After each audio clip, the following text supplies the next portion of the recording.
Bonjour et bienvenue à cette nouvelle édition de Santé, Sciences et Développement, le magazine scientifique de SciDev.net en partenariat avec votre radio. Au micro, Sylvia Coussan.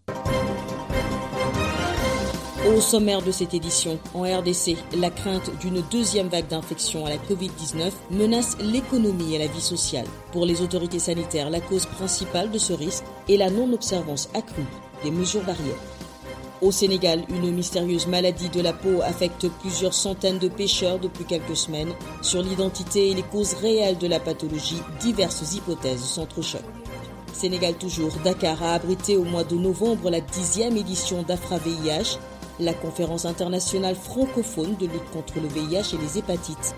Retour sur les avancées de la lutte contre le VIH, ainsi que les grandes conclusions de cette conférence dans ce magazine. La rubrique Kesako nous emmènera au Tchad où la question de la semaine a trait à la résurgence de la poliomyélite. Et puis restez avec nous, l'agenda scientifique de la semaine, ce sera en fin d'édition.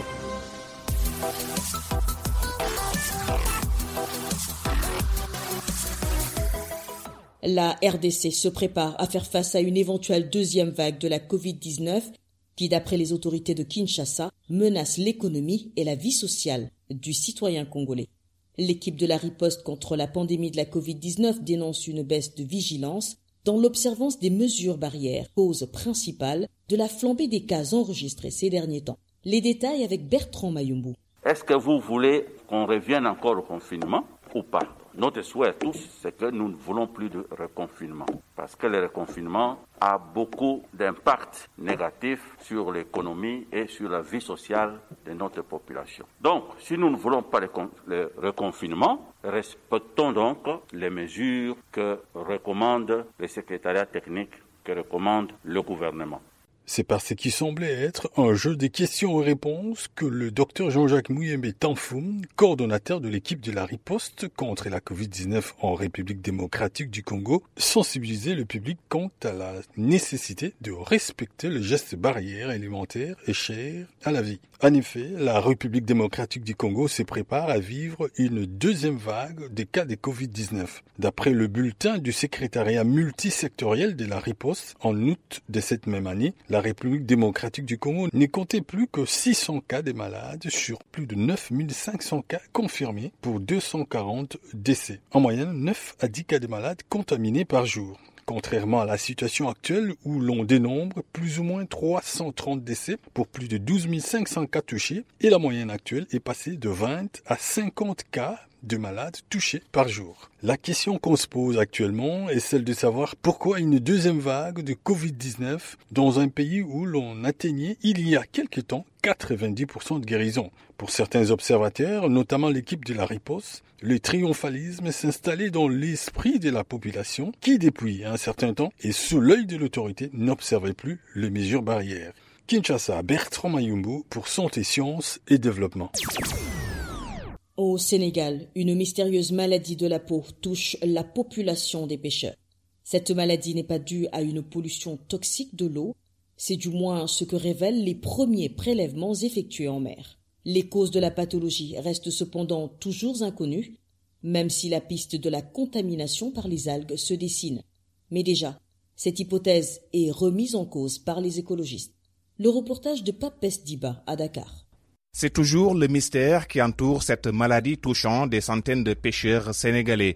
Les résultats des prélèvements révèlent la présence quasi permanente de soufre et d'acide, mais pas encore de claires indications. Désormais, c'est la piste d'une contamination de l'eau due aux algues qui semble se dessiner. Le ministre de la Santé, Abdoulaye Diouf Sarr. Nous avons aujourd'hui donc la confirmation que la cause n'est pas virale et d'autres pistes sont explorées, notamment la piste toxique et la piste liée aux algues. Nous attendons quand même la confirmation du laboratoire. Cependant, la piste de la contamination due aux algues est d'ores et déjà rejetée par l'algologue d'Anfa Tambakha. La toxicité des algues, elle est très faible. La toxicité directe ne peut pas, à mon avis, provoquer de dommages corporels. La toxicité indirecte, c'est déjà connu, ce ne sont pas les algues, les macro-algues. Il n'y a qu'une seule algue au Sénégal qui, à mon sens, est une macro-algue, c'est la caulerpe. On l'appelle caulerpa, c'est le genre caulerpa, mais qui peut infecter indirectement l'homme à travers l'oursin, parce que ce sont les oursins qui se nourrissent de la choléra. Alors,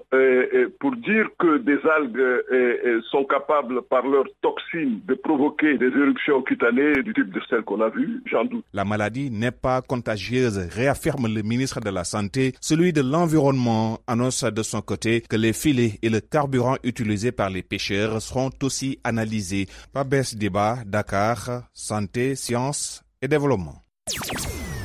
Nous restons au Sénégal où la 10e édition de l'AFRA-VIH, la conférence internationale francophone de lutte contre le VIH et les hépatites, s'est tenue du 8 au 11 novembre. La rencontre était entièrement virtuelle en raison de la crise sanitaire de la Covid-19. Le docteur Karim Diop, coordonnateur du comité local d'organisation de l'AFRA-VIH 2020, revient sur les avancées de la lutte contre le VIH ainsi que les grandes conclusions de cette conférence.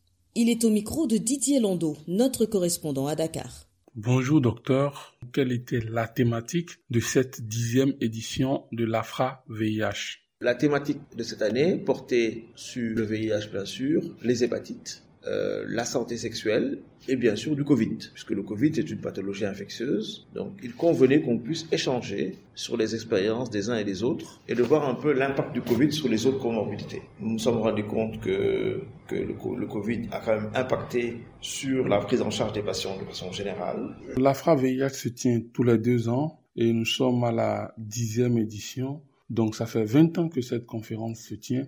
En 20 ans, qu'est-ce qui a fondamentalement changé dans la lutte contre le VIH-Sida?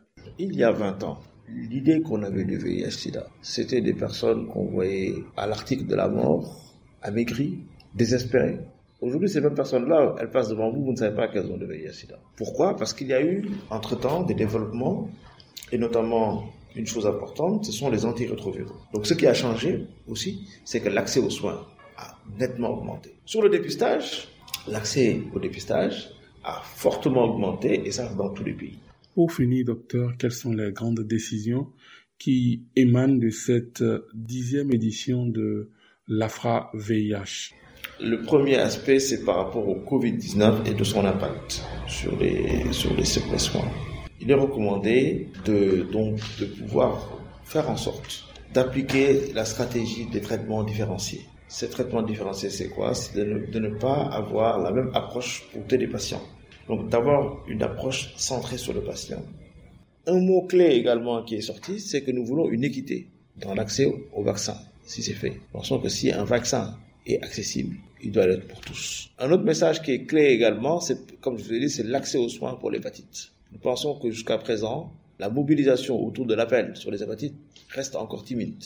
Il faut que des moyens soient mis à disposition pour renforcer l'accès aux médicaments, que les prix soient réduits. Nous voulons que les firmes pharmaceutiques réduisent le coût des produits. Et enfin, troisième message clé, 2020, c'était le rendez-vous au 3,90. 3,90, c'est quoi?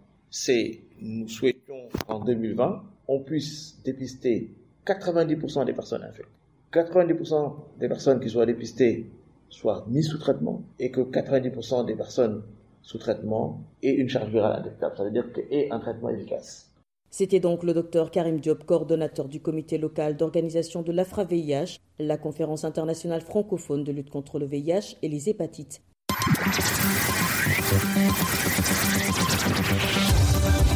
Kesako, qu'est-ce que c'est? Vos questions à la rédaction, les réponses de nos experts. Pour la question de cette semaine, nous nous rendons au Tchad où un auditeur de N'Djamena voudrait comprendre la résurgence des cas de poliomyélite malgré l'éradication annoncée de cette maladie. Écoutons-le. Bonjour, je m'appelle Moustapha Hamid, je vis à N'Djamena au Tchad. Dernièrement, l'OMS avait dit que la poliomyélite est éradiquée. Alors, j'aimerais savoir pourquoi parle-t-on de la résurgence de la polio au Tchad. Direction N'Djamena où nous attend notre correspondant Adelph Mbaïdangro à Décornondé. Pour répondre à la préoccupation de l'auditeur, il a rencontré le représentant de l'OMS au Tchad. Bonjour Adelph. Bonjour Sylvie et bonjour à tous nos auditeurs.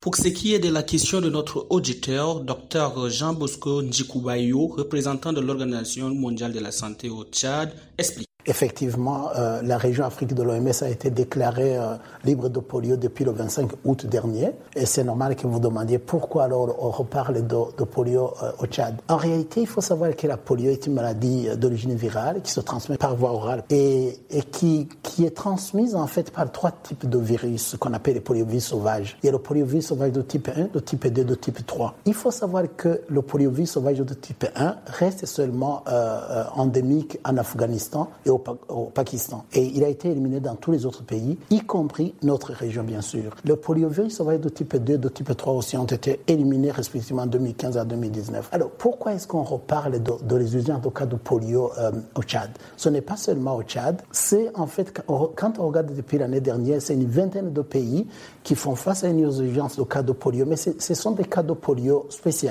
Je vais m'expliquer. Pendant des années, le monde a utilisé ce qu'on appelle des vaccins oraux. Vous savez, les gouttes de vaccin qu'on donne aux enfants par voie orale. Alors, ces vaccins antipoliomyélitiques oraux contenaient des souches atténuées de virus, notamment le virus type 2 de la poliomyélite. Alors, ces virus ne sont pas morts, ils sont seulement atténués.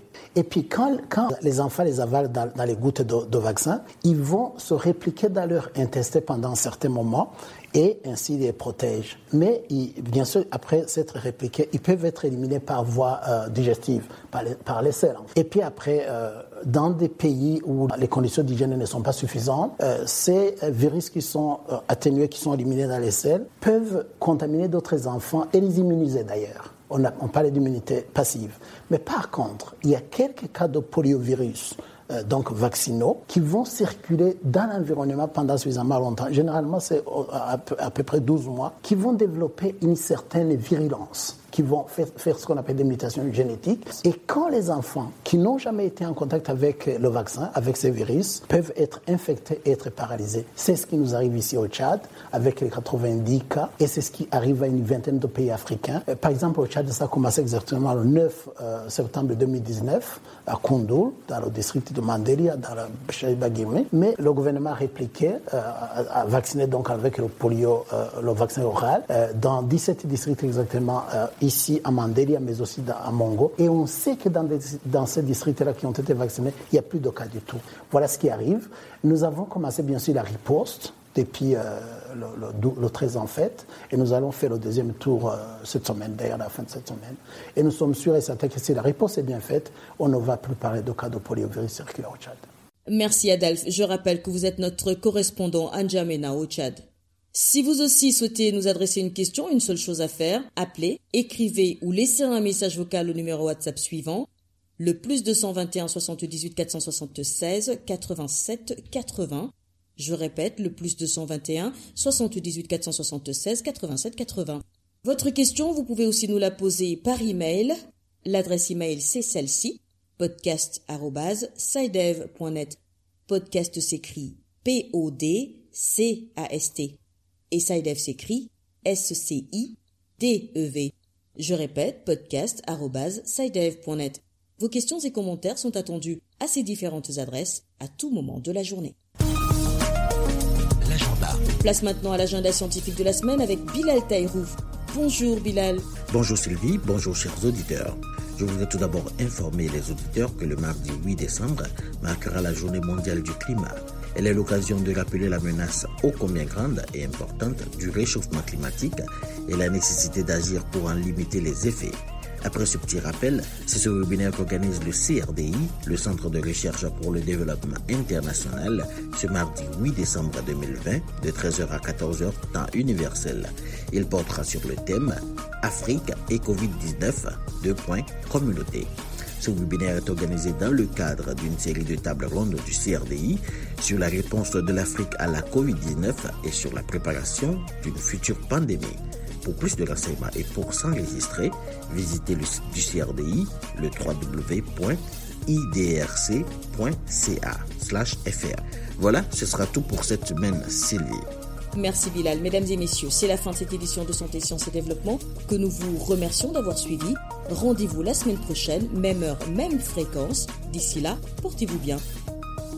Cette émission est disponible en podcast sur le site sidev.net/fr. Cette émission a été réalisée sur financement du CRDI, le Centre de recherche pour le développement international, un organisme public canadien. Le CRDI investit dans le savoir, l'innovation et les solutions afin d'améliorer les conditions de vie dans les pays en développement.